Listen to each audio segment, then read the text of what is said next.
the CSK have had a plethora of great opening batsmen. Just to name a few, we started with Matthew Hayden, M. Vijay, Mike Hussey, Brendan McCullum, Dwayne Smith, Faf du Plessis, Rutraj, Kevin Conway, and now yourself. So you have, you're in the right line of players who represented CSK. I only hope, again, you go on to have the same sort of success that some of those people have had. Just a couple of quick questions for me, Raj. We live in the age and day of social media, right? And it can be a boon and it can be a bane. It can make careers, it can bring down careers. So how have you dealt with the social media age?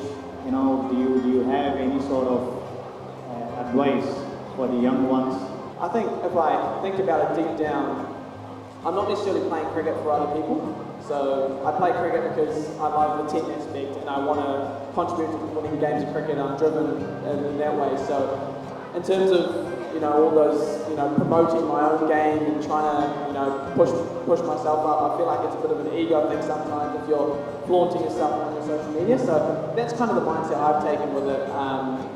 And it is a great tool. It's there to grow your brand. It's that's why you get all this promotion stuff on the side because of your social media presence.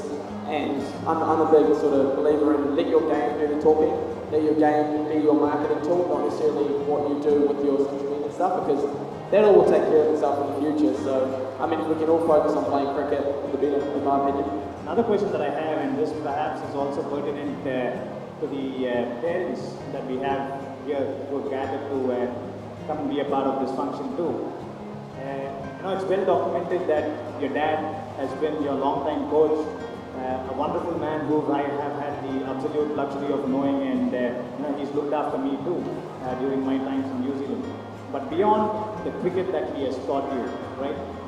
How would you look at him in terms of the lessons that he has given you, that as a person has helped you as a cricketer as well? Not just that, but your family in general, right?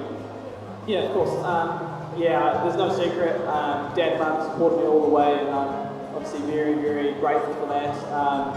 My dad, he's flicked thousands, hundreds of thousands, probably millions of balls to me in the past, so very grateful for that. But I think you're right, Sri, it's more about off the field, because at the end of the day, you play cricket for, let's say professional cricket, you play maybe to your 20 to your 35, maybe if you have a really good career, 38, 40, that's 20 years of your life, so it's only a small chunk of how much you're living on this earth, so it's important to not be defined by you just as a cricketer, but you as a person, because that's what people will remember you for. They're not going to remember you for your runs and wickets, they'll remember you, the effect you had on other people, and what sort of teammate you were. So that was always the messaging from Mum and Dad. They always were like, look, when you're here, you're playing a team sport, keep contributing to the team, and because that will drive your results forward and the team winning. So that's important.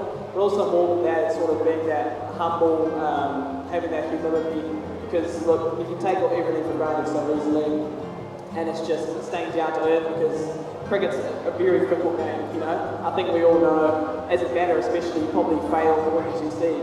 So if you're sort of riding the highs and you're thinking you're this big dog when you score runs, you're going to be brought back down to earth very quickly. So that was probably the biggest lesson my parents gave on me. Obviously, like I talked about before, in terms of enjoyment, but I think if you can be humble and work in silence, work in the darkness, and express yourself when you're out there, that was a big lesson my parents taught me.